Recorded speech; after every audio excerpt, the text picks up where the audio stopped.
here. In the second hour of the show, we're going to be talking to a company called Sonavation.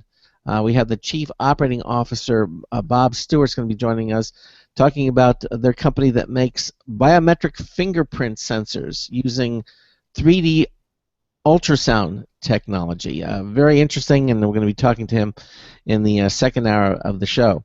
Now, in the first hour, we had scheduled the Cheetah Conservation Fund. However, Dr. Lori Marker is evidently not here.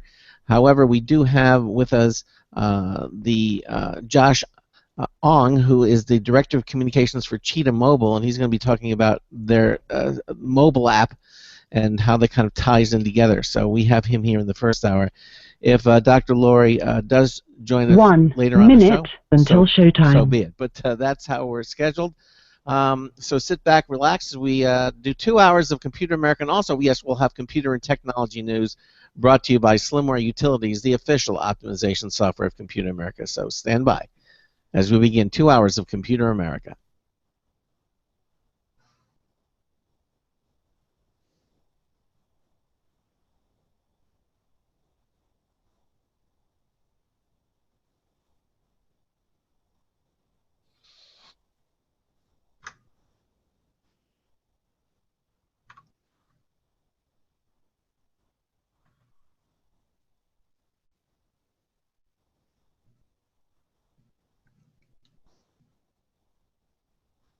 Fifteen seconds.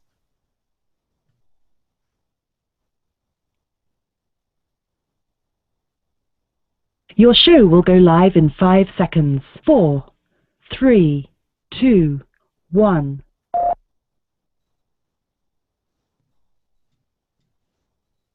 Broadcasting live, it's America's longest-running national radio talk show on computers, Computer America, hosted by national columnist Craig Crossman. Look for Craig's weekly column in your favorite newspaper. This show is being beamed nationwide at ComputerAmerica.com. Keep it here for technology news, computer products, guest interviews, and your phone calls. You're listening to Computer America. Hello, and welcome into the Computer America Show. It's the nation's longest-running, nationally syndicated radio talk show on computers. Computer America is heard around the world and coast to coast. And I'm your host, Craig Crossman. And I'm your co-host, Ben. And it's welcome into a Thursday edition of the show. We've got a great program planned for you. In the second hour of the show, we're going to be talking to Sonavation. This is a company located in Palm Beach Gardens in Florida, not too far from one of our base operations. Throwing distance. Yes, just basically a stone's throw.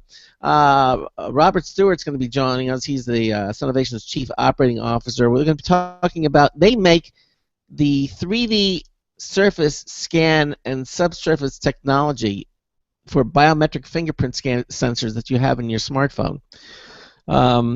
And they're one of the first also to work with Gorilla Glass. It's going to be a really interesting interview. He'll be joining us in the second hour. And in the first hour, what's happened, unfortunately, we have the Cheetah Conservation Fund, but Dr. Lori Marker evidently is not with us. Not sure why. She's in Africa. Knew about it, but evidently she's not here. But we do have with us Josh Ong, who is the Director of Communications for Cheetah Mobile. We'll be talking to him momentarily about the mobile app for and the tie-in of these two companies and what they're doing together. If you have a question for our guests, give us a call. We'd love to hear from you. 347-884-8881. That's 347-884-8881. I'll get you on and get you through. If you are radio shy and you don't want to make a phone call, any page at our internet home, ComputerAmerica.com, in the upper right-hand corner of any page, you'll see it says Submit a Question. Just click that link, and you'll go to our question submission page, and you can type in a question for a guest. Click the Submit button, and Ben and I will see it immediately, and we'll ask the question on your behalf to our guests. Okay? That's simple how it works. Of course, you can also not only listen to the show, but you can watch the Computer America Show. That's right, we have live video streaming available. So just go again to any page at computeramerica.com. Just look for the show lounge on the menu there. Click that. That's all you have to do, and then everything else happens automatically. The live video stream will begin automatically, and you can join the show either already in progress, but you'll be with us live, and you can see our guest. You can see myself, you can see Ben, you can see our guest. What will also happen is that Ben has the technology to display websites, movies, videos. So Which I recommend today because we will be showing images of cheetahs, okay. and that's always awesome. Okay, so we have that available for you also at computeramerica.com. Of course, archives are available there. Our contest, which is tomorrow, our social media contest, that's all coming up tomorrow. You want to make sure that you're registered. We're going to have Nathan Evans, managing editor, Popstar Magazine. He always joins us on a Friday. He's a lot of fun, and we kind of like talk about all kinds of technology things, even movies, and just have a grand old time of it. So that's pretty much it. Of course, archives of the show are available at computeramerica.com. Just click the archive selection from the menu there, and you can see, you can listen to the show on Apple's iTunes, Stitcher, SoundCloud. All carry the archives of the show. We have our own YouTube channel there, so you can actually watch the video portion. The live streaming video becomes a movie that you can watch again at your own leisure. It's all happening at computeramerica.com. Anything else before we bring on our first hour guest? Oh, by the way, we will also be bringing to you computer and technology news, and that's brought to you by Slimware Utilities. They are, of course, the official optimization software of Computer America. So anything else you want to mention before we get started? No. I think that's about it. And well, yes. A tip of the hat to all of our Chinese listeners out there who will soon be getting a brother or sister potentially, because as you know, Craig, They lifted the ban. it lifted the ban. Although partially, it's a two-child now, so you can apply for a second one. But hey, progress. It's not 1.5 children. No. It's incredibly hard to get a .5 child. Those are hybrids. It's very, very hard. So they're just going with a nice even two. So.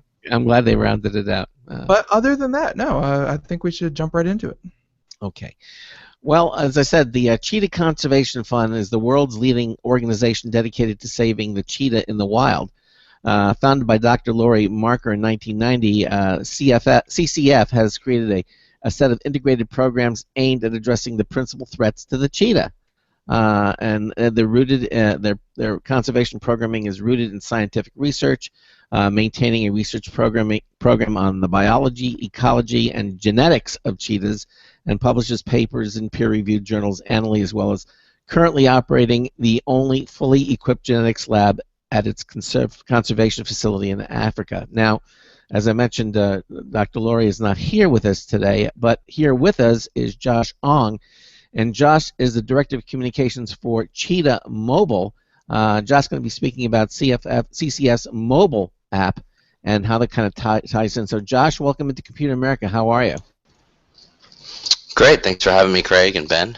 Looking forward to chatting. Yes, exactly. So, can you tell us a little bit about what the Cheetah Conservation Fund is all about? Since in her absence, maybe you can talk a little bit about it, and then talk about what it is you do for Cheetah Mobile and tying in everything together. Okay? Sure. Yeah. So Cheetah Mobile, we are the leading utility app developer on Android, and we created an app called Clean Master, which is one of the biggest Android apps. And so we are Cheetah Conservation Fund's corporate partner. And what we do is we help Cheetah Conservation Fund raise awareness for the plight of the cheetah, and so we actually started our partnership earlier this year, and really it came about because our CEO Sheng Fu felt like because our company used the name of the cheetah that we had a responsibility to make sure that we helped to protect the animal. So we're inspired by the species, and we wanted to do what we could to help conserve it.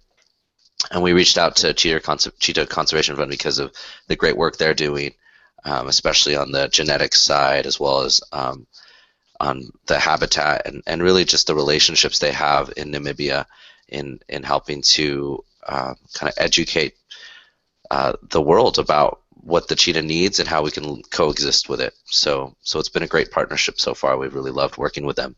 So why did Cheetah Mobile choose the name Cheetah, out of curiosity?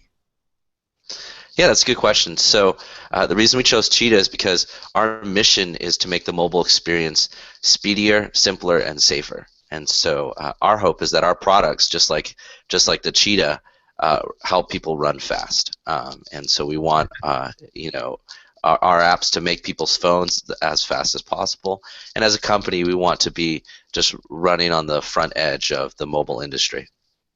Now, So really, it is a partnership that was, kind of born from, hey, you share a similar name, and really you just turned what was a symbol into actual support for the cheetah. Yeah, I mean, it started really as just, hey, we use the name Cheetah. We should probably look into seeing what we can do to help.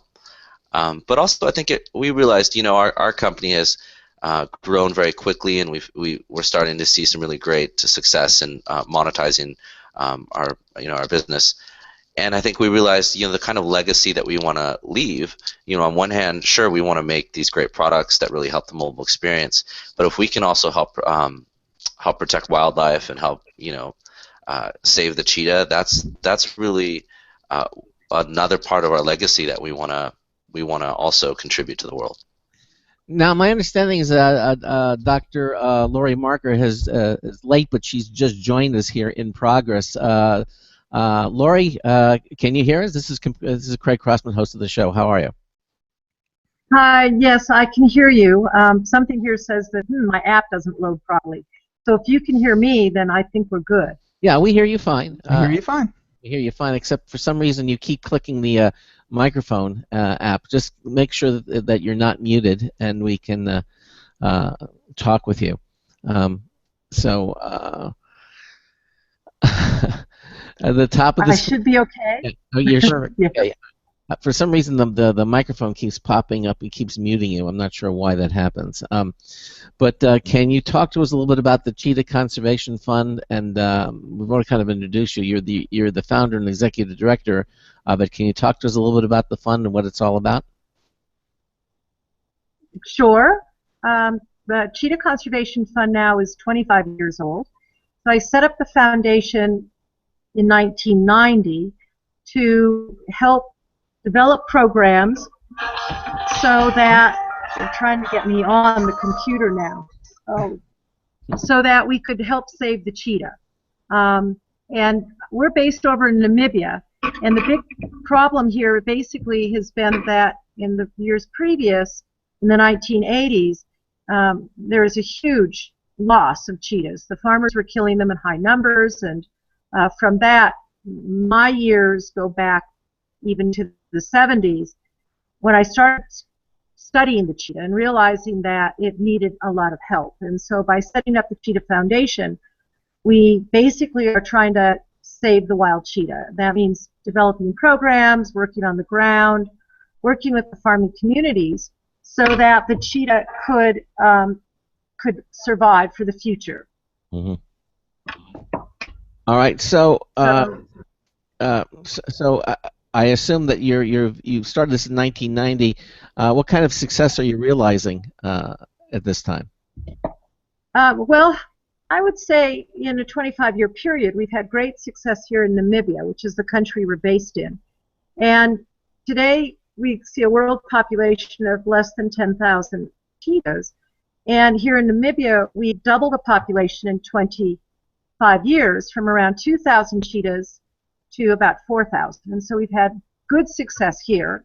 And from the work we're doing here, we now are actually putting our model programs into use and working with other cheetah range countries throughout Africa to try to assist the other countries so that their populations can at least stop declining. We're trying to stabilize them and coming up with a plan so that we can hopefully watch the population start to grow throughout these other areas as well. So our base in Namibia has been a huge, an important success in the fact that we laid down our roots here, we've developed our model programs, and then from that we now are are trying to help save the cheetah throughout the range. But there's a lot of problems with that because of a lot of habitat loss, growing human populations, still a lot of poverty, and with that, the livestock is a we call it human-wildlife conflict, that the cheetahs can catch livestock, and along that line, then that farmers will often, retaliate and actually kill the cheetahs. So we've got whole programs that work around trying to reduce conflict and work with governments. So we are multidisciplined in the work that we do, from having a genetics lab and a veterinary clinic to having a model farm here and raising livestock guarding dogs, as well as tracking cheetahs. So we have a large integrated program that works towards meeting our goals. It's great that you're able to see so much success. Doubling the population. That's awesome. But there's a question that always comes up, and I hope that not a lot of people actually hold this to heart. But it is something that you hear every now and again, and it's why should we save the cheetah? I mean, it's obviously an apex predator, and there aren't meant to be many apex predators, and they're just why save the cheetah? Period. It's what are they crucial to the ecosystem over there in Africa? Well, they actually are quite crucial. They play a very important role in maintaining the ecosystems, and so with that, it's grassland ecosystems.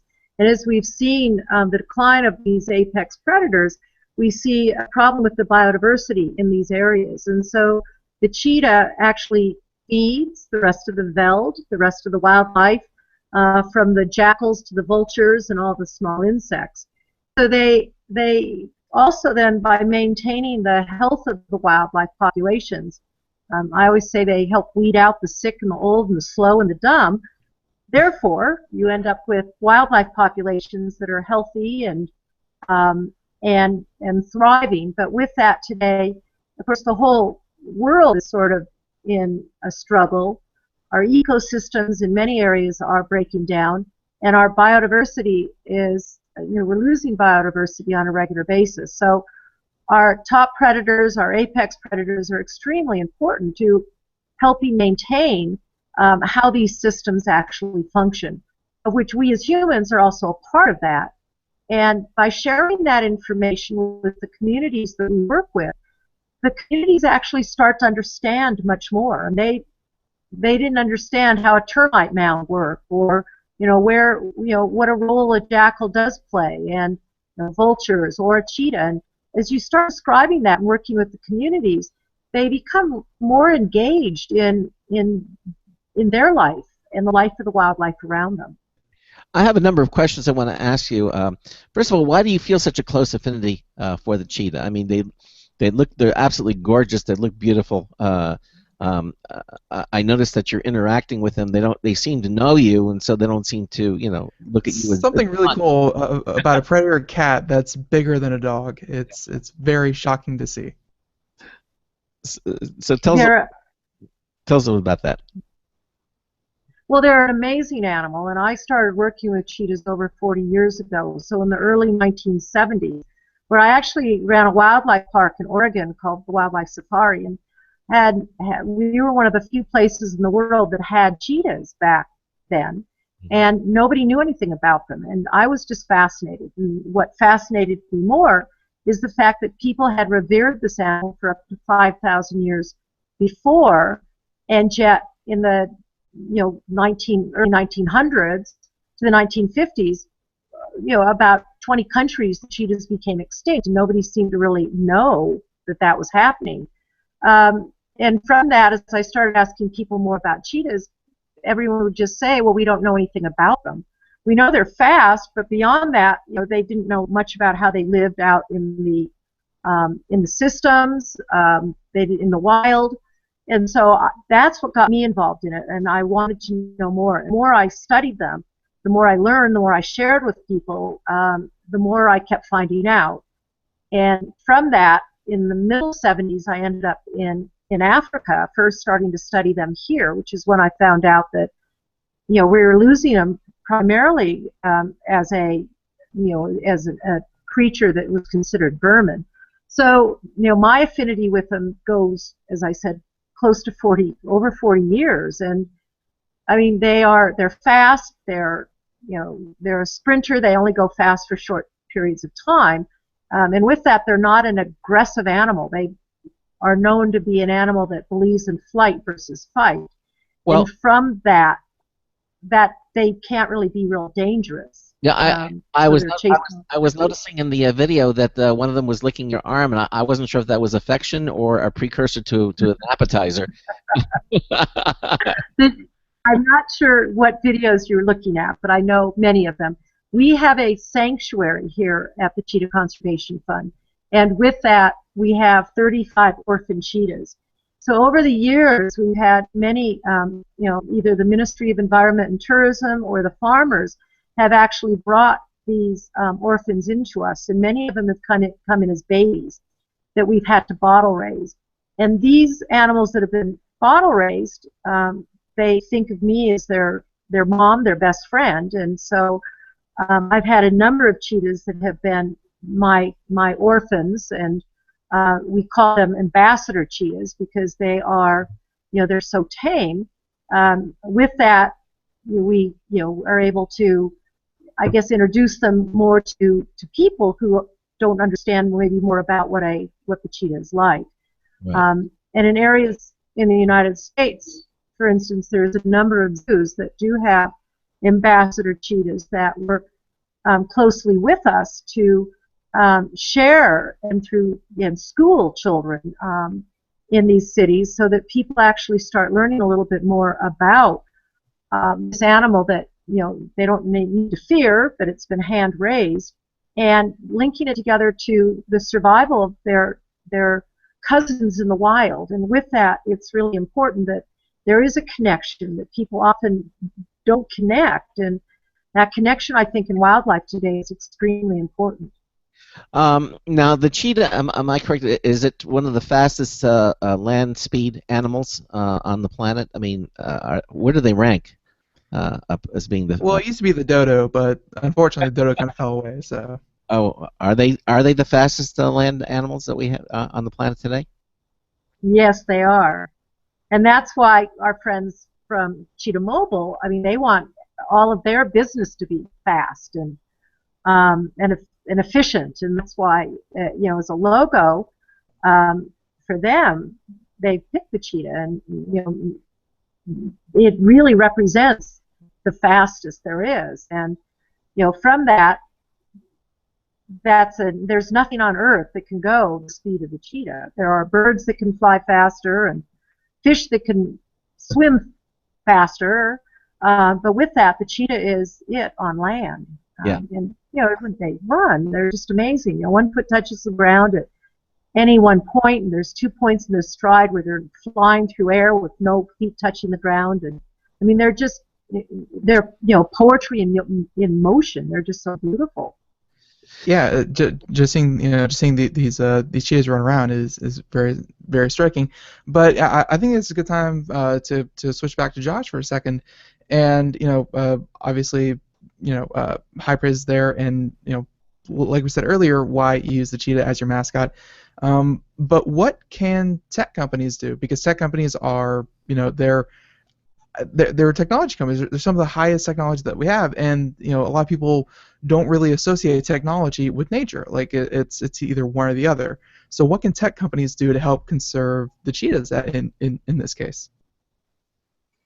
Yeah, it's a great question. I definitely agree that sometimes tech and nature can sometimes be posed against each other, in the interest of progress. But I really view technology as opening up possibilities for us to just continue to engage with the earth and wildlife and protect it. And I think the work that CCF and Dr. Marker have been doing on the genetics side is a great example of where technology is really helping this this kind of wild species. For our part, I think we've really enjoyed working with CCF, and also because of their love for technology, and then when we started the partnership, we really evaluated what are the resources that we have to bring to bear to help the cheetah and to help CCF. And one of the things we realized is on the social media side, as a technology company, we built this enormous Facebook page with over 22 million fans.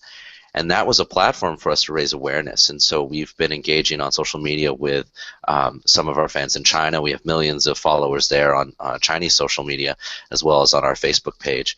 And just getting the word out, hey, there aren't as many cheetahs around as you probably think. And it's a beautiful animal that we should all work together to help conserve and save. And so we've seen a lot of really great response from our Facebook fans and on Twitter, and so that was, I think, something where we realized we'd put in the effort to build these social media followings as a tech company, and that was something that we could then turn around and help the cheetah with. So can you be a little more specifically, what does Cheetah Mobile bring to the table in helping to save the cheetah? Yeah, so I'm happy to let Dr. Marker share some of kind of what we've brought to it, but I think on our end we view it as, we have creative teams and media teams and social media, PR, marketing, that we can all put together. So we're actually in the process of preparing a documentary about CCF and the cheetah, and so we'll be sending our film crew over to Namibia to join with her, and just document the beauty of the cheetah. And that's something that I think, as a public company, as a company with an advertising platform that reaches around the world, we're able to pull those resources in, both human resources and then financial resources, and then combine them to get, for the cause of the cheetah. But yeah, Dr. Marker, I'm happy to hear kind of what have you enjoyed about working with Cheetah Mobile. Are there any particular really great fits for the resources that we combine? Well, again, you have so many of the skills, I think, in the advertising aspect, and so much of conservation really revolves around awareness. And most conservation organizations are not wealthy, working very hard to bring the resources to work on the ground, and yet bringing that awareness globally, I think, is really important. And I know one of the things that we worked on a couple of months ago was to me, just a wonderful example of bringing awareness. We were offered a great opportunity to put up Josh, you know how to explain this probably better than I do, but it was in Times Square in New York. And so the cheetah came up every hour for 10 seconds, basically, in New York for a 3-month period of time,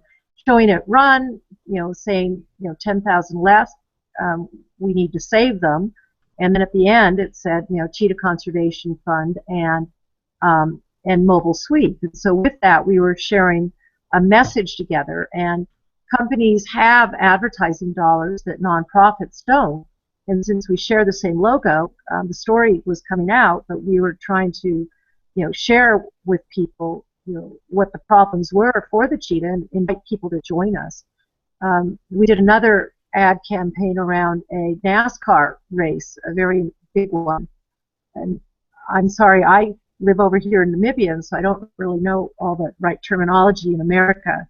Remember, although I speak American English, I've been here for 25 years, so I'm not culturally American anymore. So, but I thought that was really great, and that's the kind of thing that the company Cheetah Mobile was able to do to help support us. And Josh, I don't know if you want to add a little bit more to that, because I think that awareness is extremely important.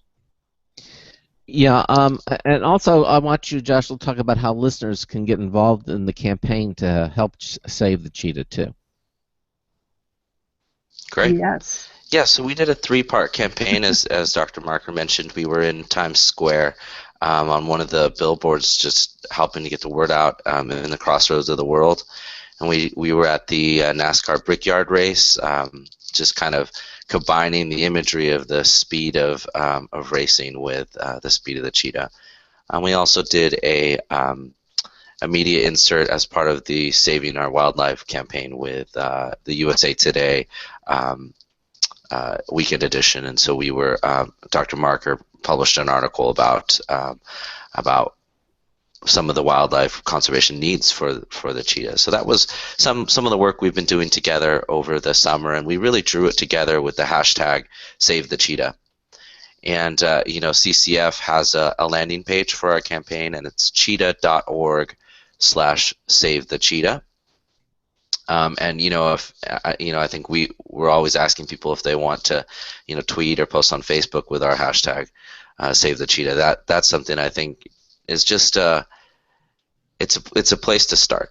I mean, of course, the needs of the cheetah are much greater than just one social media post, but it's really we need to know that there's a problem as a world and a society in order to really begin to address it. And so, just getting the word out that how few cheetahs there are, and the fact that CCF is doing such great work to save the population and grow it, and not just for the animals, but realizing that humans need to live alongside these animals in Namibia and other countries. And so how can we educate farmers and support them and provide them with resources that also work to the cheetah's advantage. So also you can look out for December 4th is the International Cheetah Day, which Dr. Marker helped create, and I think as we continue this campaign, we'll do another push, and you can probably look out for that on social media again. So we'll cheetah.org/save the cheetah, or sharing on social media.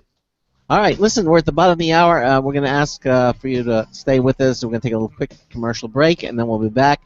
Ben and I are talking to Dr. Lori Marker, who is the founder and executive director of Cheetah Conservation Fund, and Josh Ong, Director of Communications for Cheetah Mobile. We'll be right back. A news tips polls review as well. Stay with us.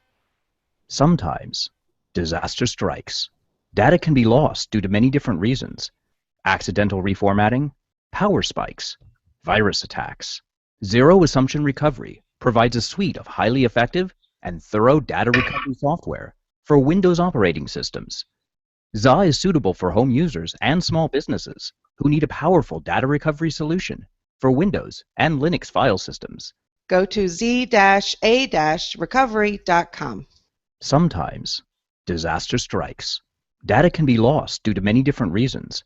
Accidental reformatting, power spikes, virus attacks.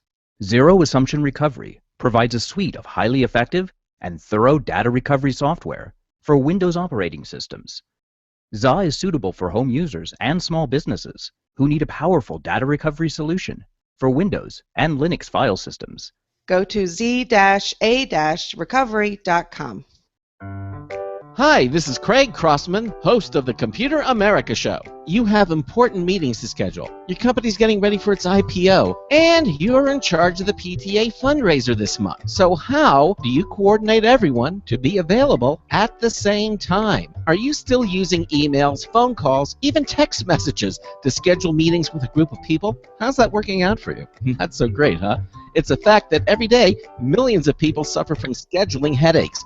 Well, with Doodle, scheduling meetings with a group of people is quick and easy. With Doodle, you can easily propose available times to each member. Each one checks off the times that they are available, and then you simply pick the time that works best for the group, all in an easy-to-read display that integrates with your existing calendar. Nothing could be more simple. Give Doodle a try for free, and like millions of Doodle users, you'll truly see how easy it is to find the perfect date and time for all your meetings. That's www.doodle.com.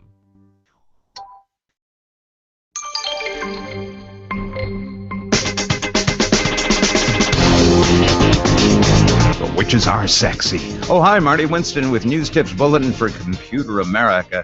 This time, we got in a new Auric Venture canister vacuum. Its disposable bags and dual filters hold the dirt and prevent the air billows that make many vacuums dust redistributors.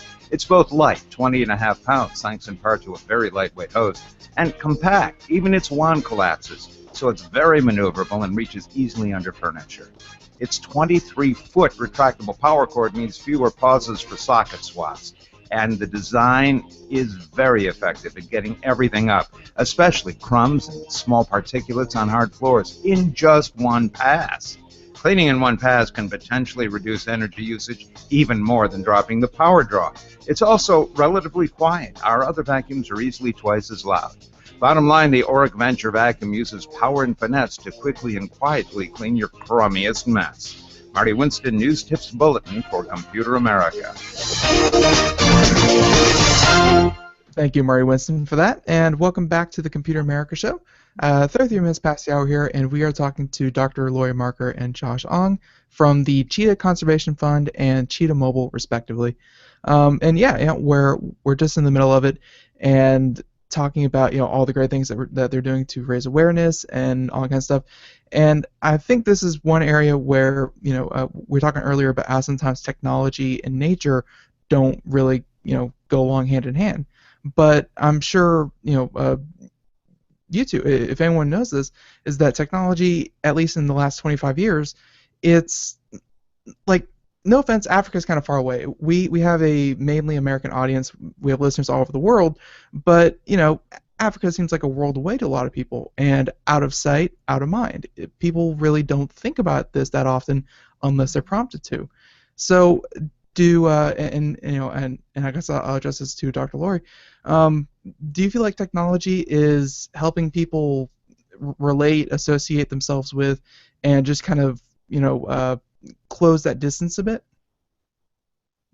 Well, I do think so. I think with the internet today, look at us. We're talking. I'm over here in Namibia, and you're there, and that closed the world very rapidly. But a lot also the technology usages continue. Everybody has cell phones, which are used everywhere and are extremely important. We use things like satellite radio collars, so we know where cheetahs are, and we're able to share with the world the movement of cheetahs, actually. And so those are the kinds of things that technology continues to make our world right next door. And from that, I think we then need to start looking too at what is next door, even if it is a world away. And for places like Namibia, what's right out there is wildlife, and our wildlife is part of our economy, because people come here to see wildlife. And so sharing that, like on a movie or on a documentary, also is exciting. And that documentary, if it's also shown on like a YouTube or shared at on TV, either way, people are more and more watching their computers, I'm going to say, and therefore that technology is at hand, and it's not only there in America or in the Western world, it is right here in the middle of the bush in Africa. So I think the world's getting much smaller, and that's going to make us start looking and understanding each other a lot better as well. Wow. Yeah, and I guess I just want to point out one thing is that we hear a lot about lions. They're probably the poster child for big cats and conservation efforts, and everyone always really enjoys, I guess, the image of the big fluffy mane with the really big lions out there. And honestly, I blame Disney. The Lion King didn't hurt anything, but it says here that cheetahs are actually the most endangered large cat. Why is that? In Africa, they are, because the game reserves have been set aside, and the lions have, at least that's a place that's safe for them. Lions don't have as large home ranges, and they're much bigger and more powerful, and so they've sort of taken over the lion's share of the game reserves. And the cheetahs get pushed out of these reserves because their lions are more dominant. They'll oftentimes kill the young, steal the food, and as they get pushed out, that puts them then into conflict with humans. And so I think that's the big difference on it. A cheetah's home range is somewhere around 800 square miles. So their home ranges are huge. And the years that we've studied that through radio telemetry and understanding how they're living out there, we found that really throughout all of Africa there are only 10 game reserves maybe in all of Africa that might be large enough to maintain a viable population of cheetahs. So the cheetah is Africa's most endangered big cat. So it's not the world's most endangered, but it's Africa's most endangered big cat. And yet, as I say that, the lion today is under a lot of threat as well. And we've seen the lion numbers also decline. And there hasn't been really a lion conservation organization. There's been several researchers. Again, they're in game reserves. But by setting up the Cheetah Conservation Fund 25 years ago, I saw what was going on with the cheetah population then. We'd seen a 50% decrease between the 1970s to the 1990s. At that point, from maybe 30,000 to 15,000, and I knew something had to happen.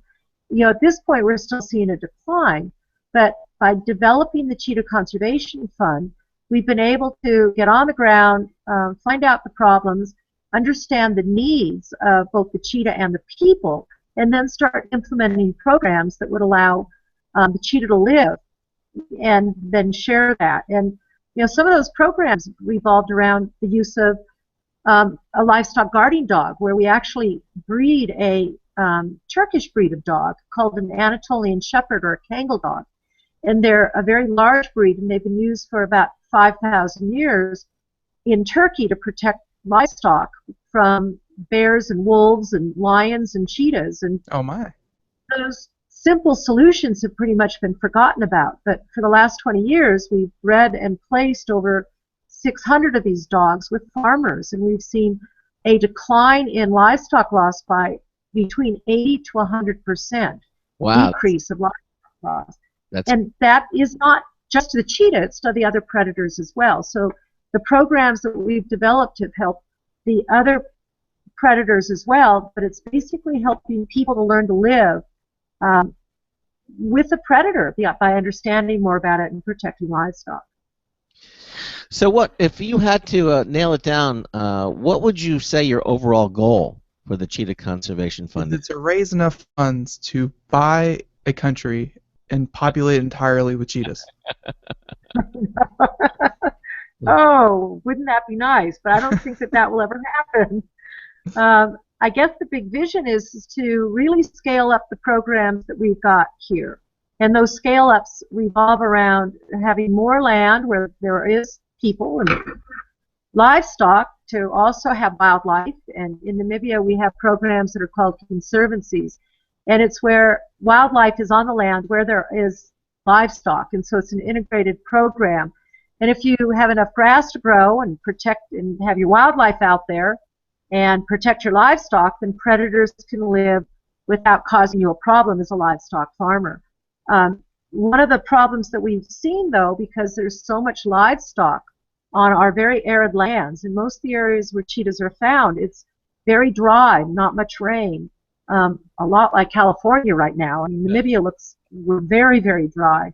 And the fact that that from overgrazing, we've ended up with a habitat change, where we've got a thickened thorn bush, which has taken over much of the landscape on the land where the cheetahs are living. And so we've gone into a restoration program where we are restoring the habitat through a program. We make a fuel log, which we call bush log, but we're now starting to look at biomass energy, where we potentially could help restore the lands, the grasslands, where more wildlife could be on the land by employing people to harvest sustainably this bush and then make electricity. Because the other problem we have throughout most of rural Africa is most people don't have electricity. I mean, I'm talking to you here where I'm off the grid. We've developed all of our organization off the grid. So we've got solar power, we've got battery backup, we've got generators, and we're trying to get off of those generators by going into a biogas that could then actually generate electricity. And so that's kind of like one of those scale-up programs that if we can open more habitat, we can have more grass, we can have more wildlife. Farmers, working with them on managing their livestock, and then also overlaying that with kind of support from consumers, like labeling that is certified labeling. Like, for instance, our bush project is a Forest Stewardship Council certified project. That means that it's the highest protection of forestry, and I think that that shows the level of support that our organization has for trying to do what we do in a sustainable way. And I think that, you know, we could look at some of that around even our meat industry, that perhaps it could be like dolphin-friendly tuna. I'm trying to develop something that would be maybe more like a predator-friendly beef, but it could be something that would be maybe ecosystem steward foods, so that people, consumers, could be working together in harmony with conservationists like myself and others who are trying to save our top predators, to help people realize that we're all in this together, but consumers can actually play a key role. So our programs look at a scale up, and one of the ways that we're also doing that is by what we call a Future Farmer of Africa program. We actually have training programs where we work with communities, and we've put over nearly 5,000 rural farmers through training programs and teaching them how to better care for their livestock, how to give vaccinations, to graze land, how to trim hooves. And along with that then comes sort of a financial management overview, and then from that you overlay the wildlife management and conservation. And then not only are we training rural farmers, we're working with school children to help bring them into the program from a young age. So here in Namibia, we've worked with over 350,000 school children who have been a part of our Cheetah Conservation Fund integrated training programs. And so it's been interesting to see almost 2 generations of people in there that really understand conservation and predators, and sharing that then with these other range countries, where we've now brought people in from these other range countries, and they've learned all the things that we do from, as Josh had mentioned, we've got a full-scale genetics lab here where we are able to extract DNA, and we use usually scat, which is poop from the cheetahs that we find out in the bush by using a scat finding dog, a detection dog that is sort of like dogs that you see at airports, but this one goes out in the bush and finds cheetah scat for us. And then from there it comes into our genetics lab where we can extract the DNA and then understand more about our population of cheetahs and the relatedness of them. And we're teaching that now through the different range countries in Africa and helping these other programs grow. So that's what we're doing. We're trying to scale up. And then you did mention money, and all of this is done on a very, very low conservation budget. So we're trying to find partners that can help us scale up to the extent that we can actually save the cheetah for future generations. Dr. Lord, let me ask you this. You recently wrote a book, A Future for Cheetahs. Tell a little bit about it, and also how people could get a copy of the book. Well, it's a beautiful book. It's a coffee table book with beautiful pictures. The photographer is a Northern California photographer, Susie Estahouse, who's won a lot of awards as a woman photographer. She's excellent. I've worked with her since she just started her work over 10 years ago. And we developed this lovely book with pictures and the storyline telling what the cheetah is, how it lives, how it, mother raises the cubs, where, how a cheetah lives, and this is all the basis from what all of our years of research has been to, when mother leaves, the cubs leave the mother, and how they breed with males, and then from there, going into some of the aspects of living on the African savanna, the problems in the game reserves with, lions dominating their land, and the problems that they have with people, with the farming community, to talking about solutions using the livestock guarding dogs, and the solutions in training and education programs, like I've explained, and sharing with people that there are solutions, and that with that, people can be a part of these solutions as well. So being called a future for cheetahs, it basically tells the story of the cheetah and what we need to do if we're going to save this most amazing species for future generations. And it's not a given. I need you to understand that this is a work in progress that is going to, be very, very intense, more so in the next coming years because the increased human population, and with that, overarching it with the poverty that's here in Africa, that those are the aspects that we are grappling with, and that's why we're trying to look at trying to develop alternative livelihoods like our bush project or electricity or tour guiding.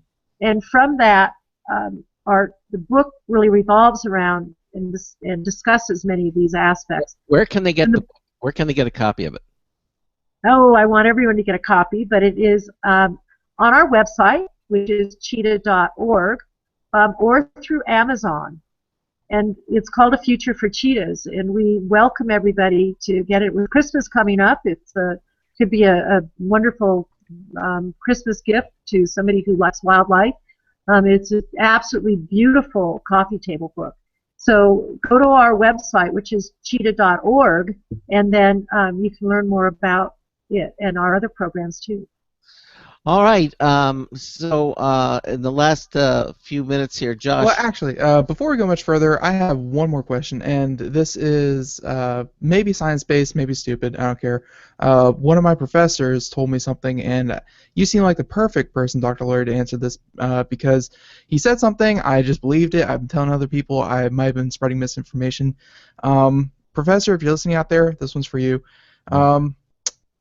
Now. Okay, evolution, blah, blah, blah. Dogs and cats obviously diverge at some point.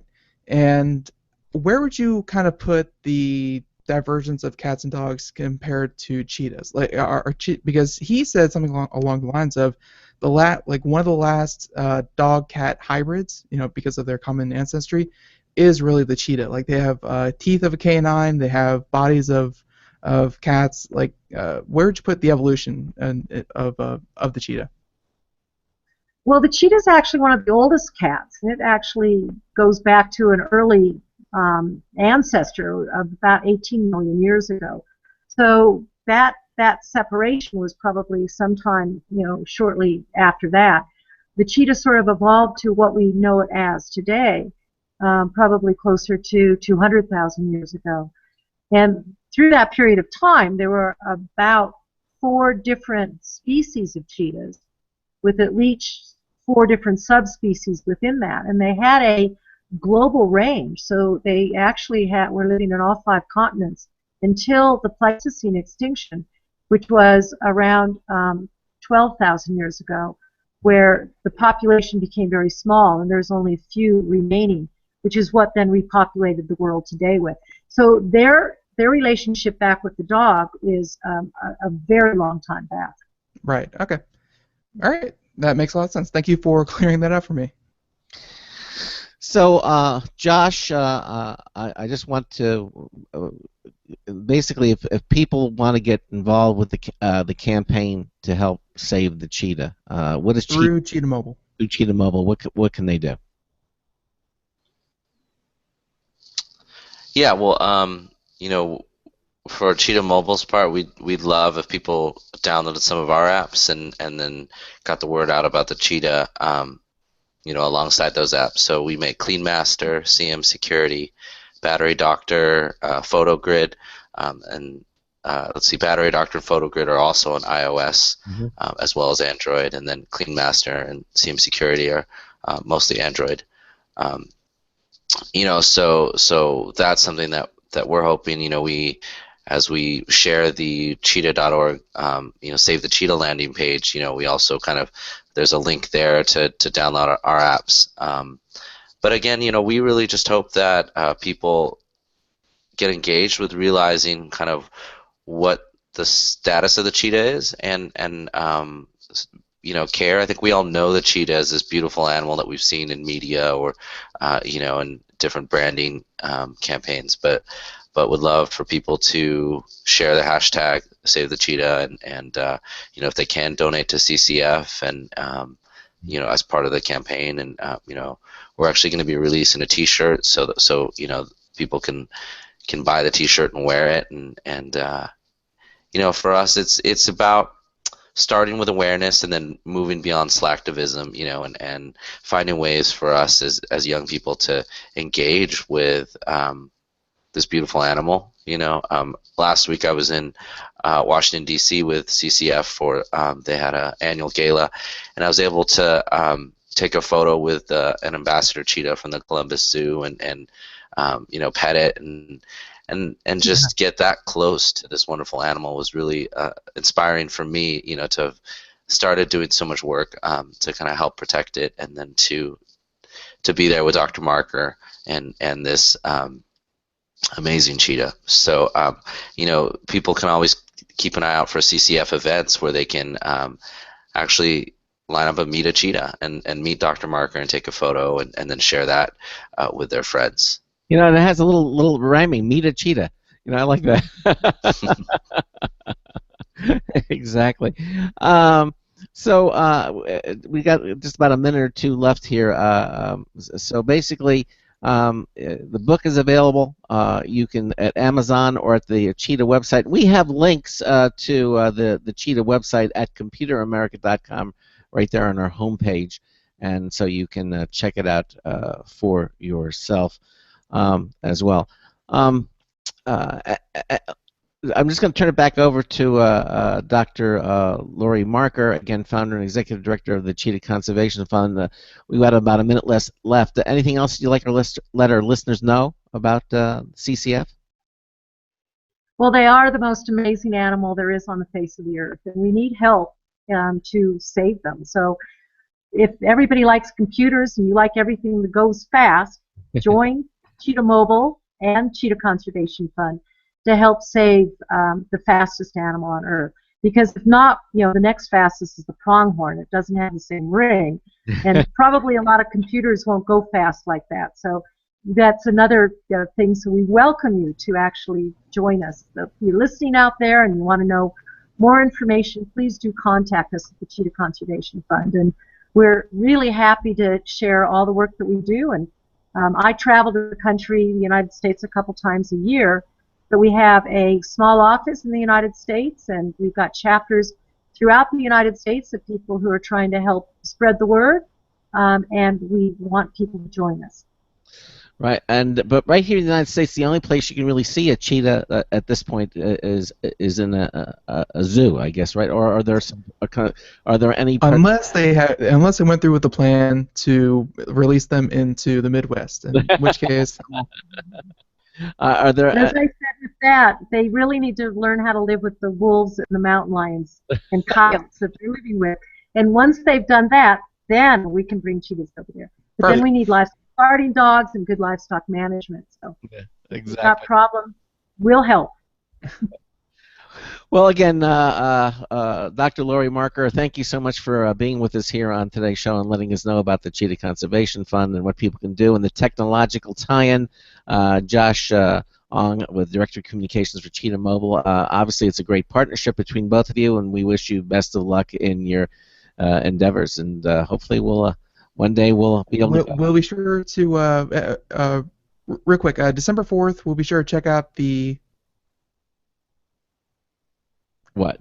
They said that there was an event on December 4th. International Cheetah Day. And so we want everyone to celebrate International Cheetah Day in any way, from schools to people going to work with, you know, a spotted tie on or a shirt or a dress, but just to celebrate International Cheetah Day. And so it'll be celebrated by people around the world who know and who cares. So we're going to try to share that with everybody, and then tweet it out. I guess hashtag Save the Cheetah. All right, terrific. All right, well, again, thank you both for joining us here on Computer America, and again, best of luck to you in your endeavors, and we'll keep an eye out as well. Thank you so much for being. Thanks for having me. All right, you take care. Bye-bye. Thank you. Bye. Thank you so much. Thank you. Bye. Thank you. Bye-bye. Okay. So there it is again, the Cheetah Conservation Fund. Again, Dr. Lori Marker, founder and executive director of the fund. Along with Cheetah Mobile. Yes, along with Cheetah Mobile. Interesting. Very interesting interview. And again, if you missed it, you can go back to any portion. I'll be honest. I've been here for 24 years, and I've never been bored with cheetahs or big cats in general. No. Cheetahs, lions, leopards, name them. They're just crazy, cool animals to even look at. They are. They're absolutely gorgeous. Of course, you have big dogs too. You like large animals. I know, and that's the thing. Like I've always had dogs that were about 100 pounds, 150 pounds, Right. and these cats, they're bigger than these dogs and faster. and faster. They would my dogs are prey, and most people are scared of my dogs. So, but they have dogs that watch the cheetahs. You heard. Yes, they do.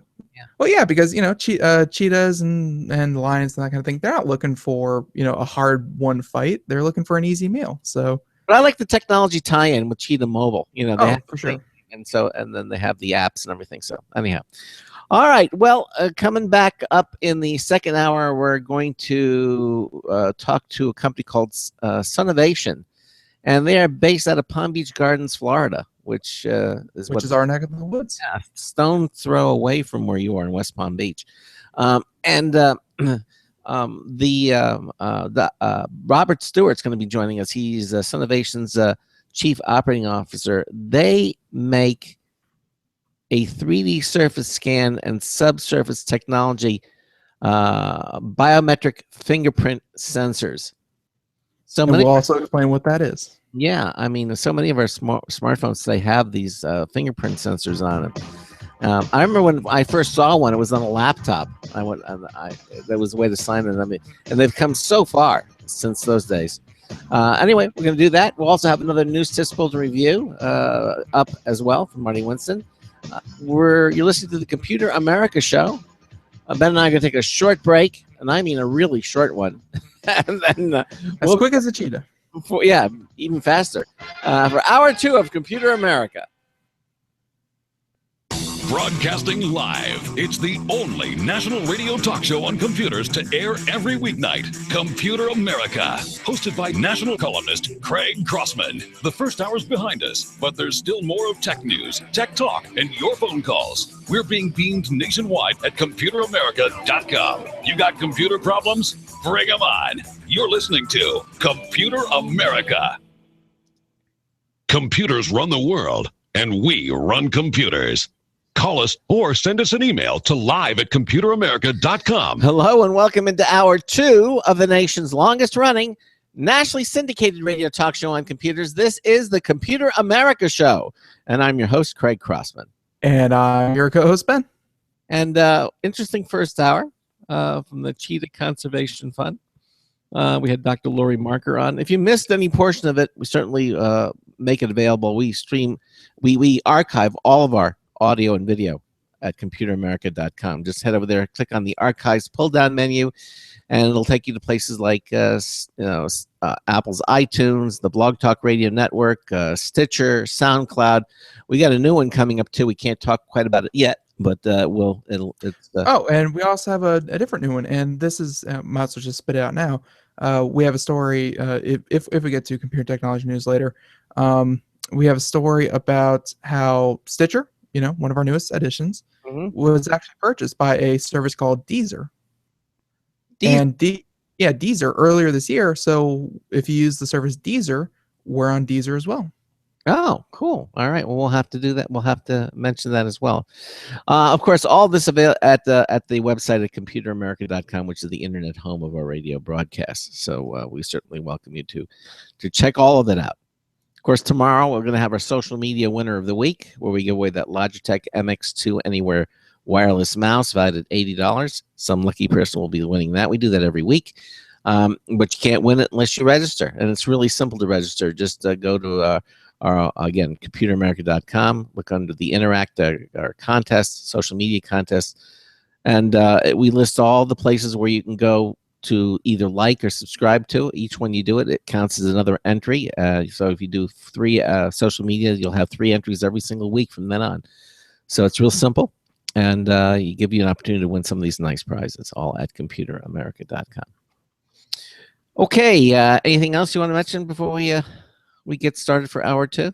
No. I'm really excited about this next company, though. They seem to be one of the leaders in the field, and it's something that we've been talking about all month long. What? So, excited to have them. Yeah, I mean, when it comes to fingerprint, I never used to lock my phone. Really, I mean, it was just I figured I'm the only one using it, and I would do it. And of course, that's not a good idea. But ever since they came out, It's not about the only one using it. It's about what if someone picks it up at the airport? Right? They can't. Yeah. My goodness. Yeah, that's it. But the nice thing about it is that, and they perfected a lot of the technology, so it's so easy. It's almost like it's not there yet. It's doing its thing. Very cool technology. And if you're someone like Craig, you really want to keep your high-powered contacts hidden. You don't want anyone. You don't want that falling into the wrong hands. And then if you're someone like me, you don't want your high-powered pizza numbers to fall into the wrong hands because those are specialized. So, everyone has a reason to lock away their data, and fingerprint seems to be lately just the quickest and easiest way. And I wouldn't even say best, but it's so easy. It is. It's very easy. And it's almost like it's not there. It works so smoothly. But as I mentioned, Sonavation designs and manufactures the industry's leading biometric fingerprint sensors using ultrasound. Its 3D surface scan and subsurface technology is protected by 41 awarded patents, making it the world's smallest low-powered ultrasound sensor. Now, joining us is Bob Stewart. Bob is Sonavation's Chief Operating Officer. Bob, welcome into Computer America. How are you? I'm well. Thank you for having me. Our pleasure. So I kind of introduced, but why don't you tell our listeners a little bit about Sonavation and the company itself, what you do there? Yeah, so Sonavation, as you've already spit the mouthful out a couple of times, we design and manufacture the industry's leading ultrasound-based biometric fingerprint sensors. And what's truly exciting about that is for the first time, a fingerprint sensor can capture more information than is typically considered a fingerprint. Most systems today look at fingerprints as simply black and white images. If you ever had your fingerprint taken, it usually in the past was literally an ink on paper kind of experience. Yeah. And what we're doing is using the state-of-the-art power of ultrasound to read much more information, a much richer data set to create a more accurate representation of who you are, and then use that for a better security in the matching process. Now, like anything else, I guess, obviously there are different types of sensors. I mean, for example, Apple uses one called Touch ID. How does that differ than the one that you offer at Sonavation?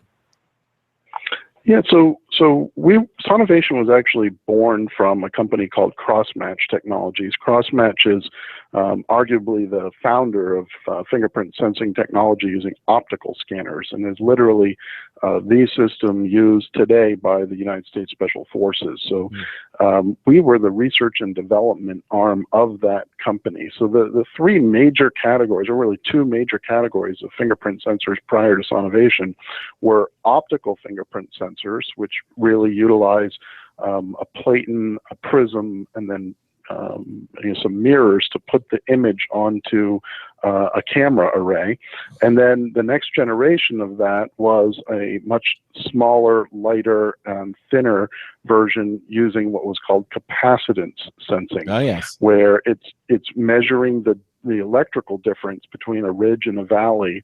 And that's really what Apple and Samsung have put into the current generation of phones. Now, the drawback there is that post 9/11, everybody got very serious about security and fingerprints, and most of the work that had been done by the FBI was around how do we collect this very large database of fingerprint from a populace, and the standard was set at about 500 dots per inch. So what that gives you is a good black and white representation of a ridge and a valley, but it's also, coincidentally, public record information. Mm-hmm. So even though we think fingerprint sensors in their current incarnation are safe, they're really, as you said several times, it's all about the ease of use and the convenience factor, not really about the security up until Sonavation. And what I mean by that is when you're only reading a black and white image, it's quite easy to fool that system in various ways. I'll give you a good example. If you have an iPhone and you go ahead and say, I want to enroll one finger, but instead of enrolling one finger, you pass it amongst 3 friends to keep touching it, all 3 friends' fingers will be able to enroll on that one iPhone with that one sensor, because all it's really looking at is a black and white image, and it's storing that in a database and trying to do a match. And it is doing the match. So you can all of a sudden end up with one phone with 3 people having 2 fingers each in one fingerprint profile. Mm-hmm. Okay. What we've done is actually come up with a resolution that is so high that if you try to do that, our system detects that it's not the same finger and won't allow that kind of a spoofing. The other kind of spoofing, is around the creation of little fake fingers. So, there was literally a bunch of doctors that got in trouble because they had access to latex and medical grade stuff, and they made a bunch of copies of their fingerprints, and they were using them to clock in and clock out for their rounds at the hospital. And this was really just using an artificial finger that has fingerprints in it, and because the pattern is really just a black and white pattern, these spoofs, they call them, made up out of latex or wood glue. You could just YouTube make a spoof to figure out how to do it. Those all work on the likes of Apple and Samsung. This capacitance and optical technology is vulnerable to that type of attack. And what we've done is, because we have the resolution that's much greater and this 3D imaging capability, we're able to map much more detail that prevents those types of attacks. Now, I guess I can't imagine why someone would take an iPhone and pass it around to 3 people and say, and all 3 of us can go, because I do know the iPhone you can do different fingers. You can say, do one profile for this finger and then another one for the thumb if you want, and you could do like several. Maybe it's like giving out a key to your home as like a spare emergency key, in case you lose a finger. You have a friend. That would be you go over to a friend's house and you use his finger. And I do. Well, it's funny you say that, but the reality is that I came to this company from having been the chief technology officer for EMC Corporation in their global physical security group, and the project I was working on was for at the time was for a ground-based intelligence, surveillance, reconnaissance platform. So this is literally, think of it as Google Street View for Afghanistan. And what they wanted was, they said, geez, we've heard about this company that has this sensor down in Florida. I was living in Maine. Yeah. And they said, we'd like you to go take a look at it. So I took the opportunity to go to Florida for free on EMC ticket and came down here to look at, could this sensor be utilized in a military environment where, life and limb is on the line and people do lose fingers over systems like this? Mm-hmm. And what I found after meeting with Dr. Schmidt, and Dr. Schmidt is the CTO of this company, who for 18 years ran the Fraunhofer Institute for Ultrasonic Research in Germany, was that this was a new class of fingerprint sensor. I had seen many different types of sensors, but what this one had done is actually not only gained one additional dimension, but potentially can gain 2 additional dimensions. So this fingerprint sensor doesn't just have the capability of reading the X and Y, in other words, the flat fingerprint image that is normally found on a piece of paper, but can actually scan in the Z depth and scan into the ridges and see what's at the bottom of them, and it can scan into the pores and see the actual sweat pores that are all along the tips of your fingers, all along the ridges of your fingerprint. So this gave much greater depth, and that when driven with even higher currents, not enough to fry you, but enough to penetrate the skin, this sensor has the capability of scanning up and reading the microvasculature in the fingertip. And so now you had the first sensor I had ever seen that was actually a multimodal and multifunction biometric sensor that could read not just the fingerprint, but also the underlying vasculature in the fingertip, and could read all the way to the bone. And so this got, a lot of the folks I was working for at the time very excited about, what were the implications to security and what were the implications to identity if with a single touch of a finger, you could have literally a level of correlation that approached nuclear DNA. And so when we realized that not only could we take this snapshot of the inside of the finger, which is not on any public record, it's not left behind on everything you touch, it's not in your criminal record if you have one, or if you've ever applied for a financial permit or anything like that. It is truly private. It's like a private key to you. But our system has this capability of reading that information so fast that it could also prove that you were alive.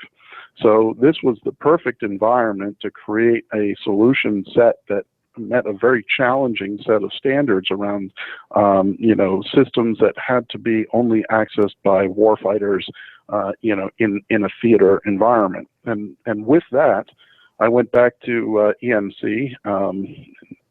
I'm sure your computer shows you know who I'm talking about. Yeah, right. The folks that have RSA and VMware, and now are, I guess, going to be Dell, and told them of it, and ultimately left EMC to come here to build it, because I believe that foundationally this solved some very serious problems around privacy, trust, and could potentially deliver an environment that could give people back their peace of mind around the information that they have stored in computing systems, that traverses across computing systems in motion, and that could be a part of the trust and privacy of the processing of that information. And so we didn't just have a sensor. That is an exciting part. But what we did is we took it a step further, and we actually tied it to a digital identity management system. So Sonavation went through a process called birthing a root certificate authority.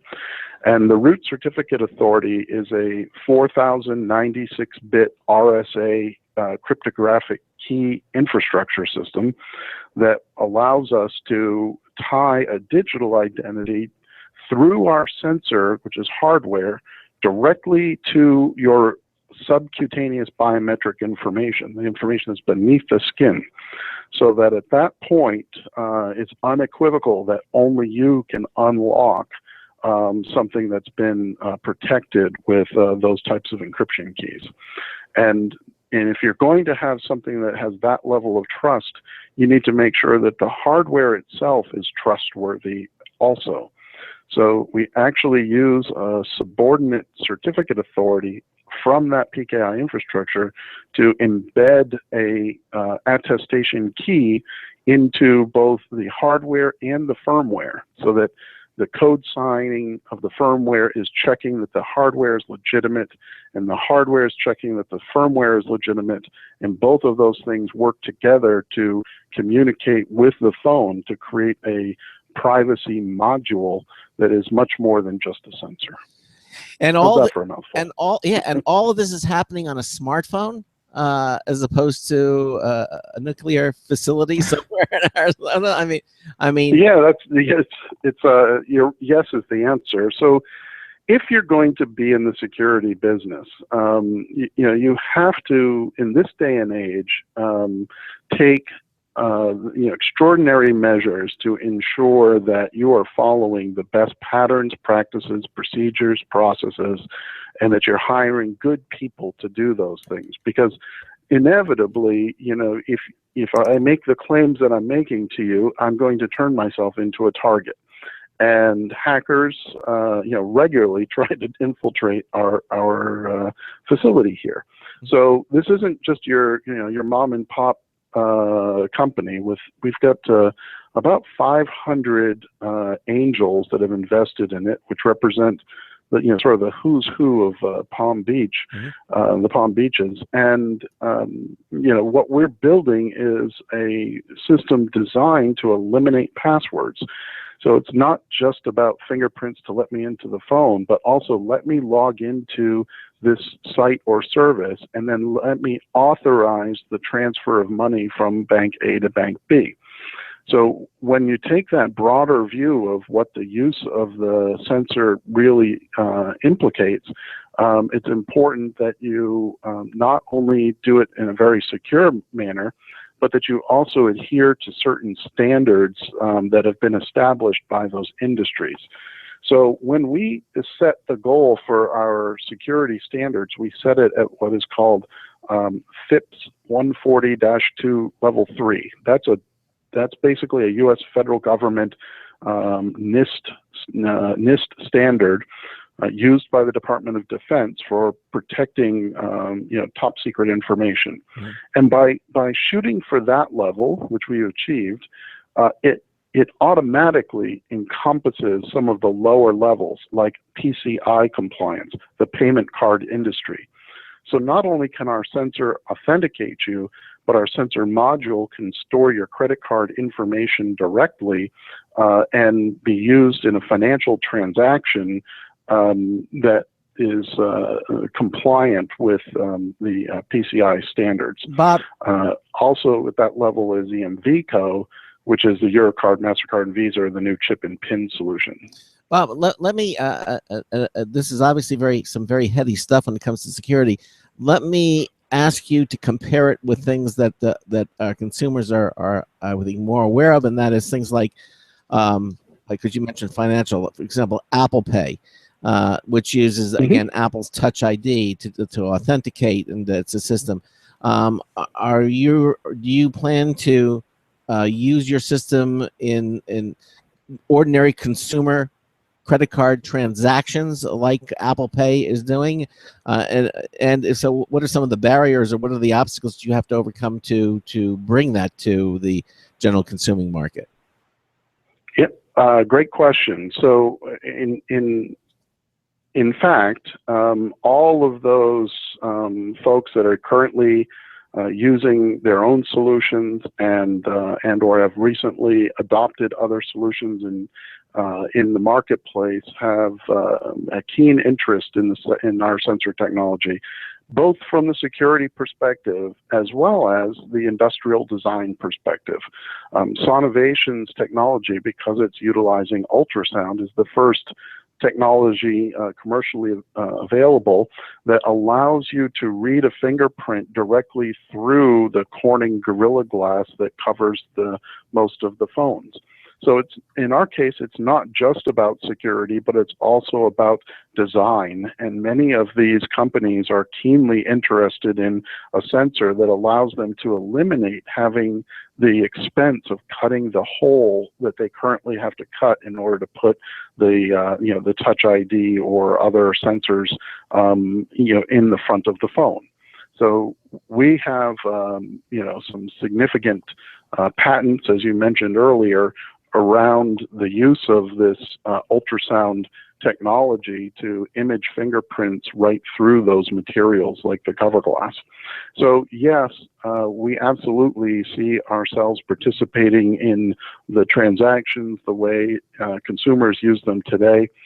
We're just taking a high ground on the security side as well as utilizing and leveraging the capabilities, not just from that security and the resolution, but also from the ability to image right through materials like aluminum and glass.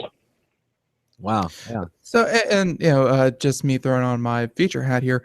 Does this mean that maybe not for consumers because this seems like a little bit overkill, but definitely for defense purposes or security purposes, could you kind of take that that technology and potentially one day, again, all future, create a device that touch activated, touch screen, just like we all know and love, but it only works with a fingerprint of it only works with fingers with the proper fingerprint. So it'll be active, it will be constantly scanning for fingers, and if it ever senses a finger on the touchscreen that does not have the right scanning, then it would shut itself down or something along those lines. Like is something like that possible down the road with what you're developing?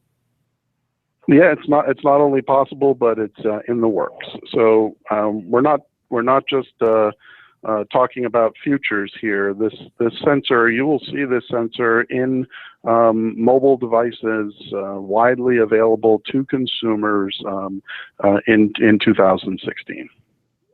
Oh, awesome. It's actually cheaper to make our sensor than it is to make the capacitance sensors. So and with these types of sensors, you don't have to have a special area. In other words, you could literally say just touch anywhere on the glass. You could just touch the glass, or it would highlight. It would draw a little ring on there, and that a virtual ring, and then you would just touch that, and that's where the sensor is located, and you would scan that way. That is where we're headed. But as of today, our sensor technology will image in the inactive display area of the device. So down at the bottom of your, where the buttons typically are located today, or where the camera is typically located at the top, or anywhere on the back, we can image through that glass layer. We're not yet announcing an ability to image through the full stack-up display where where you would actually have imagery on the display being driven by the handset. Right. Although that's something that we're working on. It's interesting because many years ago, when I first got my first iPhone, I'm talking like the iPhone 1, there was an app, and it was just a futuristic app, but basically it drew a little circle on the glass, and you put your finger on it, and it pretended to scan up and down. A little light bar would go, and then and then you could put a profile. You could put Ben's picture, and then it'd pretend. You had that stupid thing. Yeah, You'd always have me touch it, and then it'll pop up my picture, and it's like fugitive wanted, blah blah blah. But it turns out that that was the precursor to the real thing, which is what you're really working on. Which is that's exactly right, and it's an exciting place to be right now, and we're doing it right here in the high tech mecca of Palm Beach Gardens. Yeah, I think of golf maybe, but or PGA, but there you are. Was the company was founded there because why? I mean, that's where the founder lived, and he wanted to do it there. Or? Yeah, so it's actually an interesting story. The founder of this company was also was a gentleman who worked on the RS-71 Blackbird program, and his name was Jim Davis, and most people call it the SR-71 Blackbird, but they don't know that it was Mr. Truman, the president, who mispronounced it, and they went back and changed all the paperwork. True story. And so from there, he built a company called Lensar, which built some of the very first night vision scopes. And then from Lensar, he built a company called Crossmatch, which built fingerprint sensors using optical technology for the government. So that's what's in use at all of the Access Border Patrol by the Department of Homeland Security, for example, for international travelers. We were the research and development arm because they recognized long ago that those sensors built on optical were too bulky and expensive, and that they were capturing information that was really public record and left behind on everything you touched. So they began this process of developing an ultrasound science And then the then CEO of that company, a gentleman named Mr. Theodore Johnson, left, and they divested the assets of the R&D group into a company called Authorizer Technologies, which was then renamed Sonavation. Mr. Johnson ran the company up until December of 2013, when he passed away, unfortunately.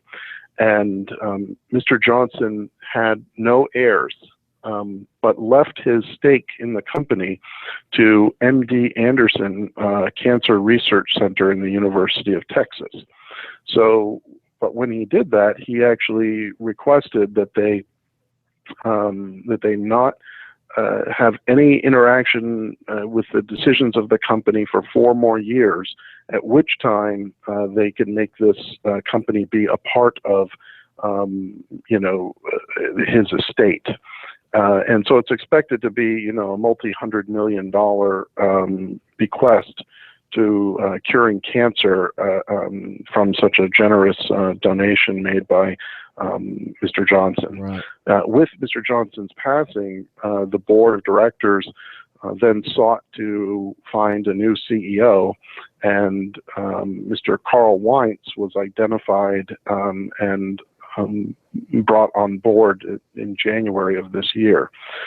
Carl is an extraordinarily bright man who went to his 2 degrees at Stanford in anthropology and mechanical engineering, and then subsequently went to work for NASA building cryo propulsion systems. So he's actually a rocket scientist. It sounds to me like you have a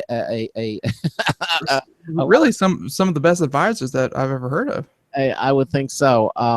Bob, we're just pretty much running out of time. Again, the company is Sonavation, and you can visit their website at sonavation.com, or you head over to computeramerica.com, where we have a link to the Sonavation website, and you can read about what they're doing over there at Sonavation and fingertip security and sensors and biometric sensors.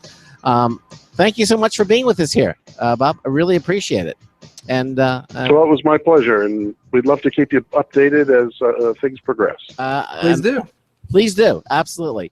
All right, Bob Stewart again, Sonovation's Chief Operating Officer. Thank you for being here with Computer America. Have a good afternoon. Bye-bye. Bye. We've got computer and technology news coming up as well. Stay with us. We'll be right back. Hi, this is Craig Crossman, host of the Computer America Show.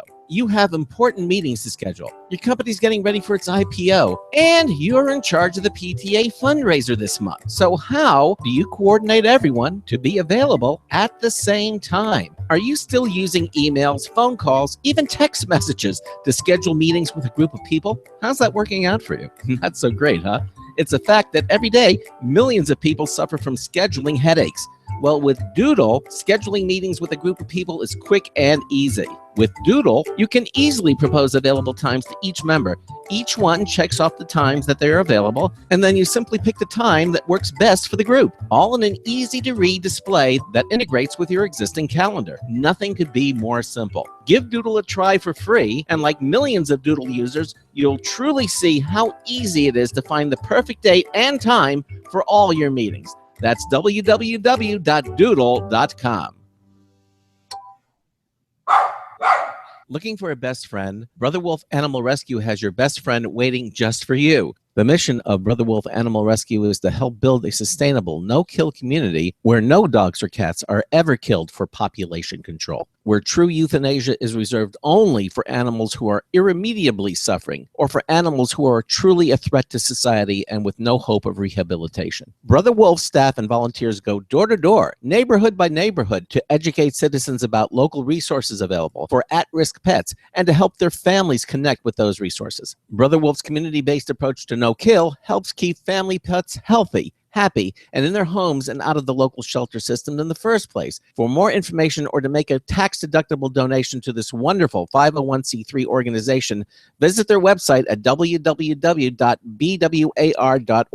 Help to realize Brother Wolf's vision when no animal is euthanized for lack of a home. Who's a good boy?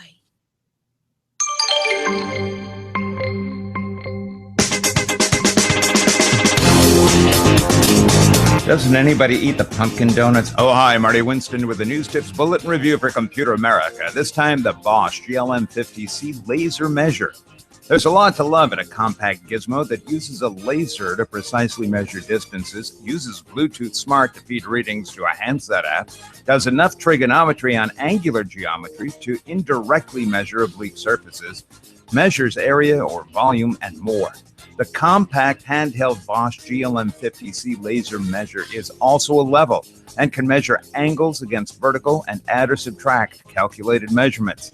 Bottom line, the Bosch GLM50C laser measure isn't just a persistently precise alternative to a kit of traditional measuring tools. It's also the button-free calculator and pencil-free scratch pad you want to have, and a way to look up the results on your smartphone to save time and worry.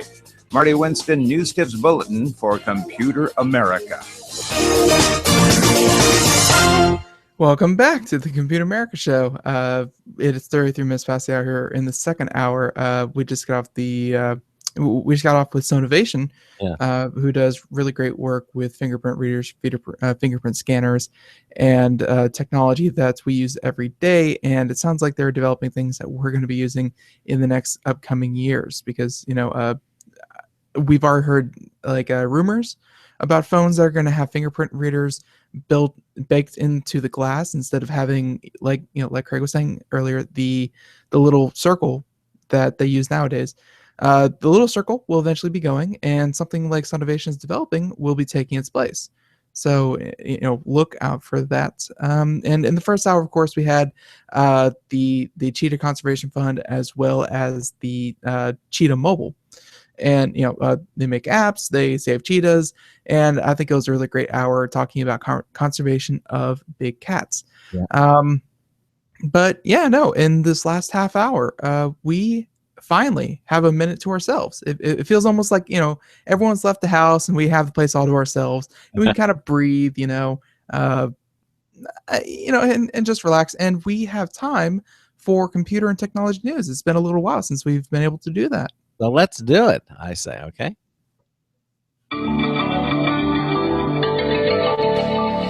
Today's computer and technology news is brought to you by Slimware Utilities, the official optimization software of Computer America.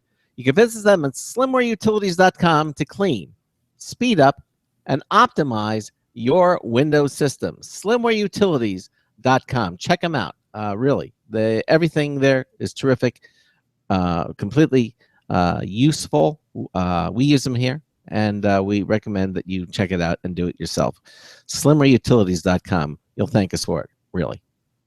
Right. So let's kick this off first with a news story from not about the FCC. Let's talk about how Samsung. Yes, Samsung. They have. This was released in the past couple of days. We haven't had a chance to talk about it. But for anyone out there who has heard about it, Samsung has a new tablet out there. But why is it so important? Well, it's not really so important as it can muscle its way into the market because it's so big. This is Samsung's massive 18.4-inch Galaxy View tablet. I don't think that sunk into a lot of you. 18.4 inches. That's huge. That's huge. That's the size of most monitors for computers. Right. And this is a tablet that you pick up, carry around. And for anyone out there who is watching the video portion of the show, you can actually see the picture here where the tablet comes with a built-in handle to lug it around. So it's this is coming from Max and PC, and of course the ever-prolific Paul Lilly. And he's asking if there's a market for the 18.4-inch tablet. Samsung is about to find out with its Galaxy View, a tablet so big that it comes with a built-in handle on the backside. So those big and physical size, the 18.4-inch touchscreen display features a somewhat pedestrian 1080p. Right. Can you let's just take a second to digest that. Yeah. At this point, we're calling 1080p high definition and all of its brilliance pedestrian. Because 4K mentality. Because 4K came along and UHD and and everything is just better than 1080p. But 1080p is still good. It was good 5 years ago and it's still good today. So that means there's a chance that your 5-inch smartphone is probably rocking more pixels. So other features include a 1.6 gigahertz octa-core processor, not a quad core, an octa-core. 8 cores. Yes, 2 gigs of RAM, 32 or 64 gigs of internal storage, with a micro SD card slot, so that can of course go up to, however large your SD card is, and a pair of 4-watt stereo speakers, 2.1 megapixel front-facing camera, honestly not that good, which although would be good enough for phone calls, so if you're using Skype or something like that, it'll be plenty for that. 802.11ac, Wi-Fi, Bluetooth, LTE, blah blah blah blah, and a battery that sports up to 8 hours of video use. So 8 hours of battery life on this tablet. Honestly, a little bit less than I thought it'd be for an 18.4 inch, because you have a lot of space in there. But a lot. To each their own. So this obviously isn't a tablet that is meant to be toted around like an iPad mini, and it does not have the same productivity appeal as the Surface Pro 4. That's going to limit the appeal.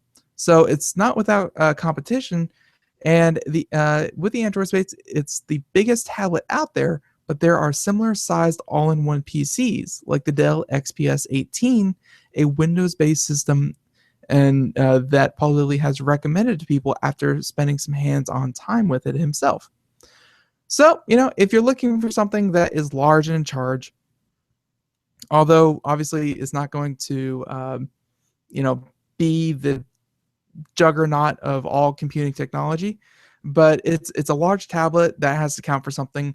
Go check out the Samsung Galaxy View tablet. Wow.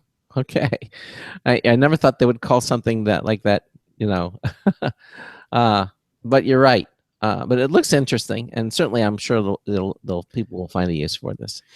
Again, the main market really is just those who find a use for that 18.4 inch screen. Like everything else is pretty common on it. Just like I said, the resolution, the battery life, everything seems pretty normal. It's just, it's big. It is big. It is honking big. All right.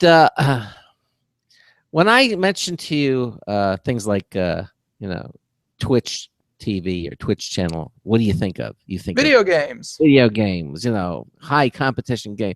The last thing you think of is the joy of painting. But evidently, that's what's happened here. I don't know if you remember, but there was a very popular TV series called The Joy of Painting. Bob Ross, he was on a cable access PBS, right? He was on PBS, absolutely, and it was actually quite. I watched a number of episodes. I found it very relaxing to watch this guy paint, and the way he actually does have a lot of fans nowadays. Yeah, he's got a lot. Like it's even beyond that, because like you think, okay, well, he shows how to paint a picture, that kind of thing, but people actually like him as background noise, as ambient, as going to bed, that kind of thing. People really enjoy his soothing voice. Very soothing voice, exactly. So it's sort of like a Morgan Freeman, the same kind of, right, that tonality. And obviously, and this was back in the 70s, and he's got the afro to match, and this is the hairstyle. But he's since passed on. But the point is, according to this article from Engadget, they're to celebrate Bob Ross's birthday. Streaming video outfit Twitch has secured the rights to broadcast all 403 episodes of the well-coiffed artist The Joy of Painting series.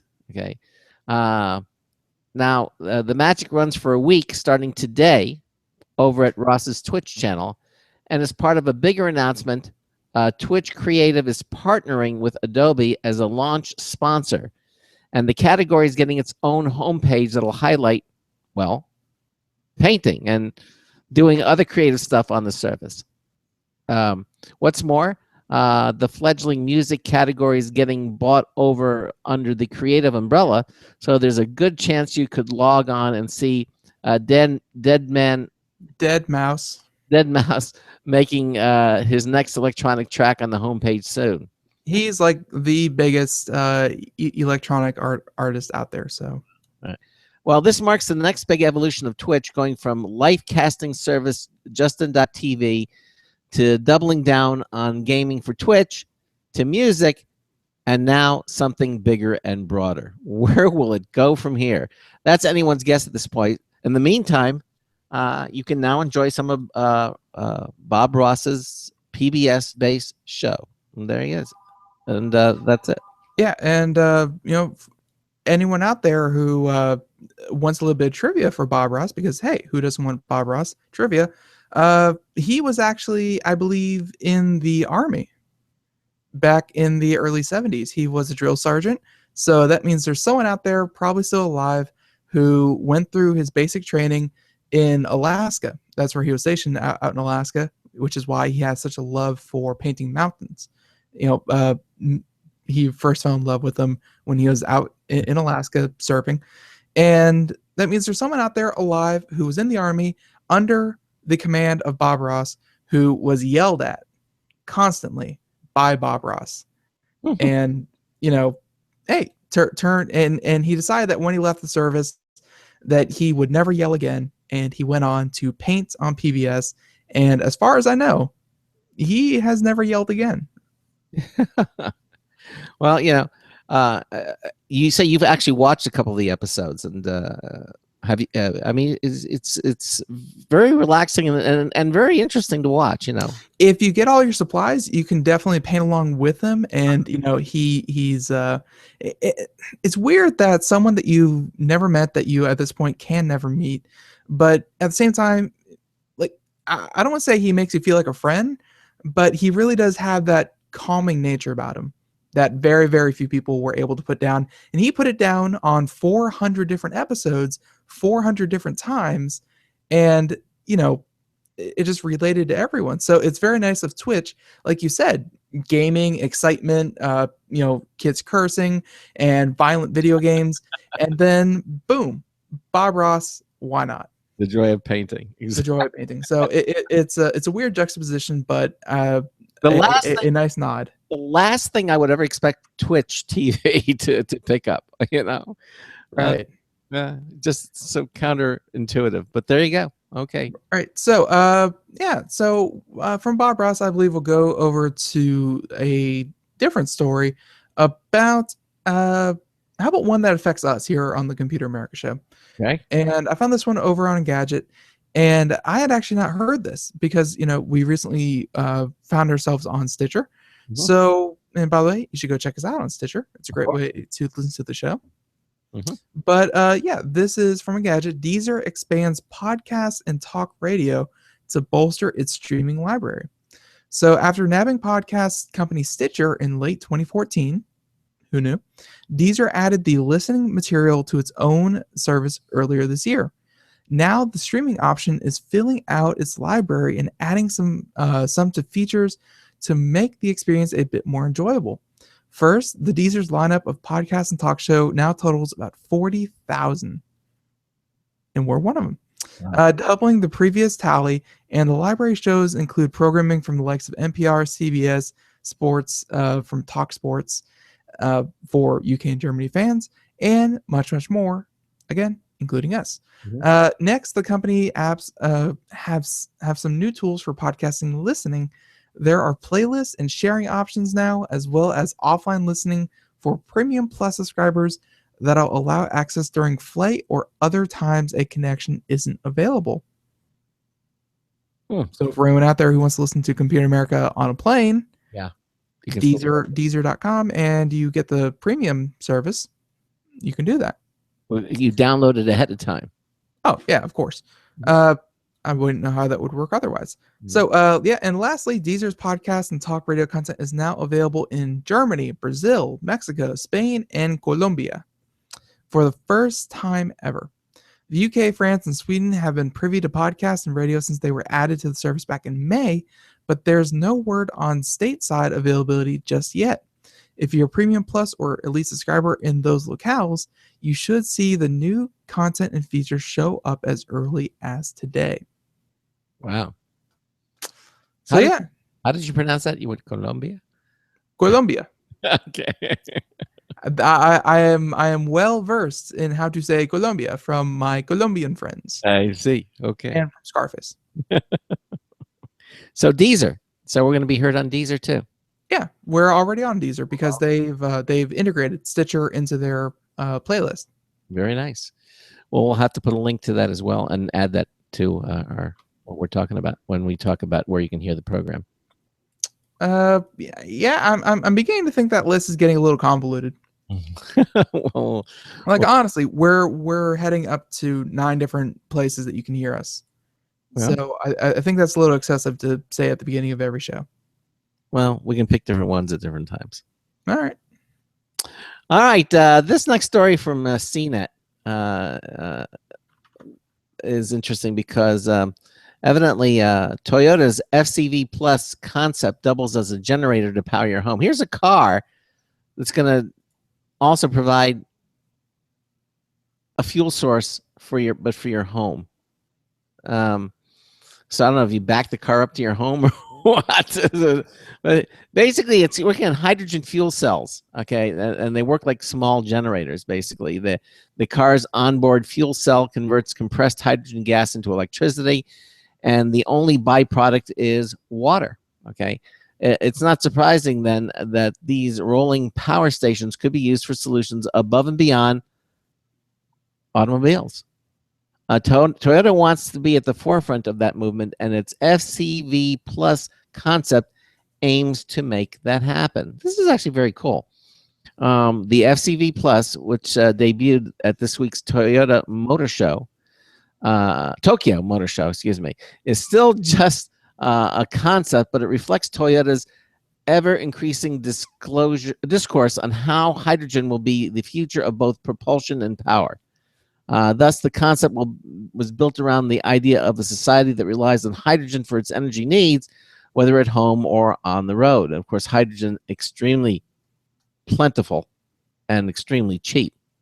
Not only does the FCV Plus operate using a built-in hydrogen tank, it could be hooked up to a larger external tank. At that point, the car could become a generator for your home or office, supplying power in lieu of or in complement to a more traditional grid.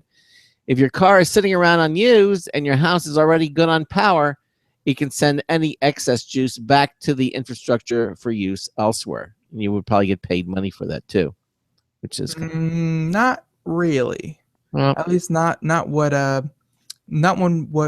what you would think, because this is coming from a car, which I think at this point it would just kind of be part of the integrated system of the city. It'll be, just kind of assumed that any kind of energy produced from your fuel cell, it wouldn't be tagged with you and then how much you fed back into the system. It would be, hey, it's just we have 1,000 cars on the road that use fuel cells, and 1,000 cars are going to give us back energy. It's not personalized like owning your own wind turbine or owning your own solar panel. This is going to be something a little bit different.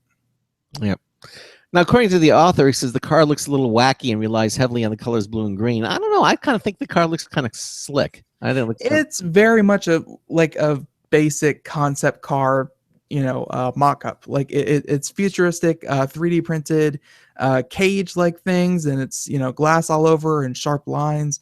But obviously, something like this would never go into production. It's very much a flashy model. Well, it has almost like golf-like cart-like proportions. Okay. It has individual electric motors tucked into each wheel, allowing the automaker to expand its wheelbase to the extreme edges of the body. With the fuel cell between the front tires and the hydrogen tank tucked in the back, there's plenty of space for 4 people, despite the car's somewhat small proportions. See, and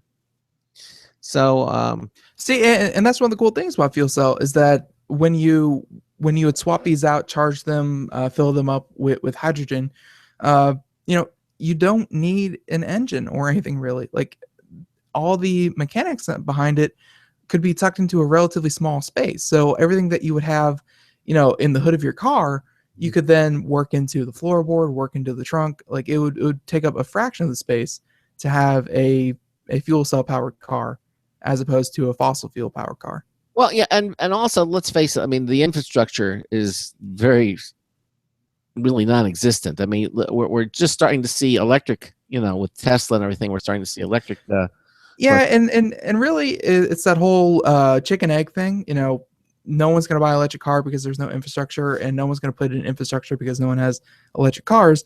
And it took really someone like Tesla to start putting out those those quick charging stations. Yeah. And when they ponied up the cost, when they said, here you go, buy our cars, we'll put in the infrastructure, that's when electric cars first started to, really make sense.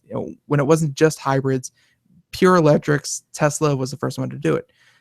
Hydrogen fuel cells, they're gonna have the same problem. Someone's gonna have to fork up the initial cost to implement the infrastructure, and then people are gonna see it as a viable option to purchase the car. You can't have one without the other. It's just who's gonna foot that bill. Which is better, electric cars or hydrogen fuel? From what I understand, electric cars, as much as we all love them, electricity is still produced mainly from fossil fuels. Be it coal and power plants, be it gas, be it what have you. It's just electric cars kind of shift where you get your electricity from and how you get it. But at the same time, it's still generally produced by non-renewable sources. Whereas hydrogen fuel, it is produced almost exclusively with renewable sources because hydrogen is so plentiful, and it's it's just a great substance. So electricity, you're kind of shifting the power needs to bigger places that produce power much more efficiently than, let's say, your car. Whereas hydrogen, you're using a completely different fuel source altogether. Yeah. And so it's at the end of the day, I think electric cars with better efficiencies are going to win out. Yeah. But hydrogen fuel cells, they're definitely a possibility, and definitely something worth looking into, because it could be 50 years before electric cars are really where they need to be the sole mode of transportation. Hydrogen fuel cells could power cars up until that point, let alone something like an airplane or larger modes of transportation. Electric engines just aren't up to that task. Yeah, exactly. I think we have time to do one more story here. So, all right, one more story. Let's do Russia. Russia, yes, Russia. You don't want to do Russia. Cancer-killing viruses? Okay. Nope, we're doing Russia. Okay. Because we here at Computer America, well, at least I here at Computer America, I love good space race. I unfortunately was not around for the first one, and I'm sure there was a lot of paranoia going on about people throwing stuff in space and killing you from the skies. But now there's a new space race just on the horizon. So as Russia plans a crewed mission to Mars, to the moon, to the moon by 2029. And I said crewed, not as in the bad way, but as in the we're sending people to the moon. CREW. That's yes. Yeah. Okay, crewed. In 2029. So the Russian Space Agency, which is Roscosmos, announced yesterday that it plans to send humans back to the moon in 2029. Why? Let's find out. That the mission would take place in a new spacecraft that will begin test flights in 2021. And the announcement comes a few weeks after Roscosmos announced a partnership with the European Space Agency to send a robotic mission to the moon in 2020. And so while the focus on the moon, for one thing, it's there, and we haven't done it in a while. Just, hey, kind of prove that you can still do it. Yeah.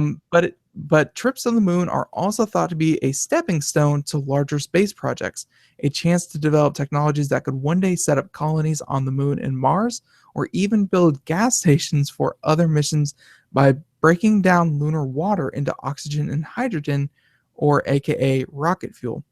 So, it's a part space race. That's what the first space race was proving who's the best country, who has the most advanced technology between all the countries by getting to the moon. That was a huge motivator for a lot of these projects. And part of it is we're already talking about Mars, and the Martian didn't help, about setting up colonies on Mars. and how that's going to be a possibility in the coming decades.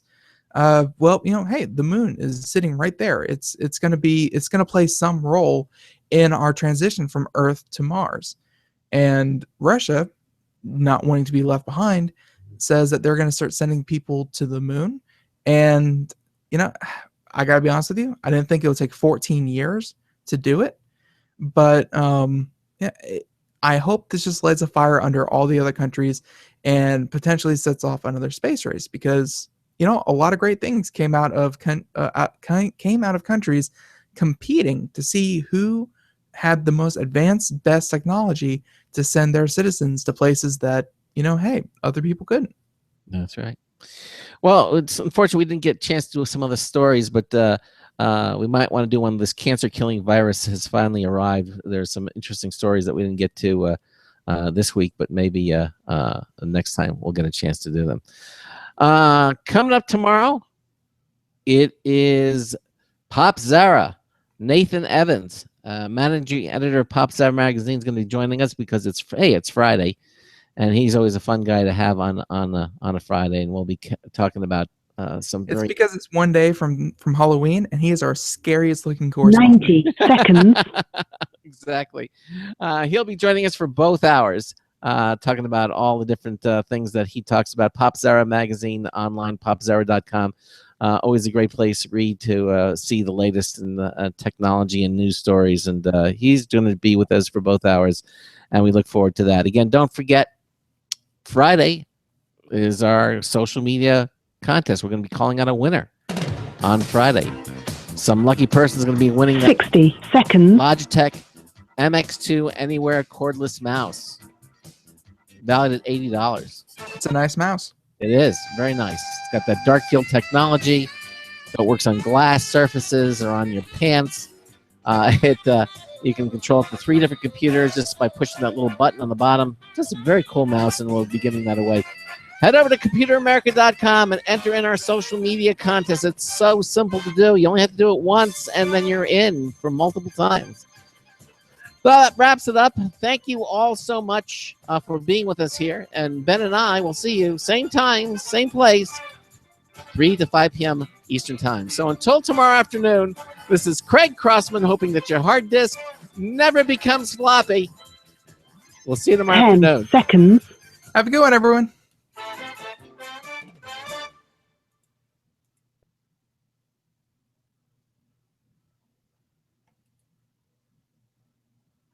Thank you for using Blog Talk Radio. Goodbye. Okay, everybody, again, thanks for watching, and we'll see you on Friday. Be prepared. We'll have a good one. Take care. Bye-bye. Bye, everyone.